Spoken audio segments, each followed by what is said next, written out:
Республика выбирает самую созидательную семью. Победители получат сертификат на автомобиль. Сейчас начался очередной этап конкурса «Бери пример». Комиссия определила 10 финалистов. Сегодня мы показываем первую семью. Они набрали наибольшее количество очков. Воробьева делает ставку на экологию и помощь людям с ограниченными возможностями здоровья. Проголосовать за них можно с помощью СМС с 10 по 11 ноября, отправив сообщение с текстом «Пример 1» на короткий номер 4647. А вот пришла посылка, помощь из Германии. Семья Лариных помогает нам, чтобы отправить помощь в приюты и детский дом Серафимовский. Детям республики помогают всем миром. В посылке одежда, игрушки, памперсы. Акцию организовала семья Воробьевых. Они отвозят коробки с вещами нуждающимся. Работают не за деньги, а за искреннее спасибо.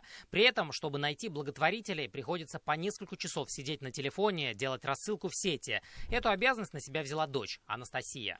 Составляю очень много официальных писем, чтобы они нам оказывали свою поддержку информационную. Люди откликаются. Люди готовы нам помочь, внести свои деньги, либо свое время, свои ресурсы, чтобы участвовать в наших благотворительных акциях и проектах. Не успеваем иначе, да?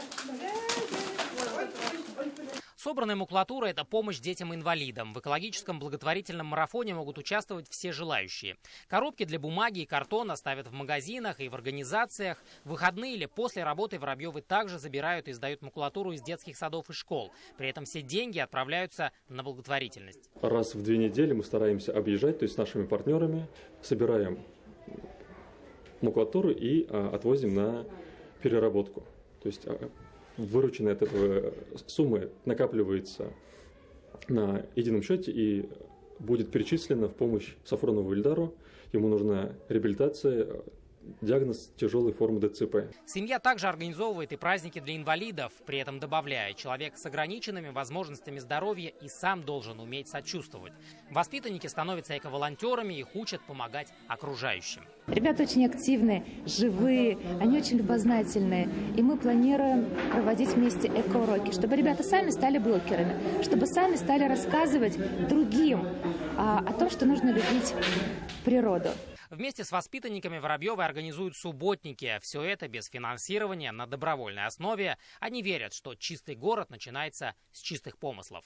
Равиль Ватолин, Лилия Курбанова и Шамиль Каримов. Новости Уфа.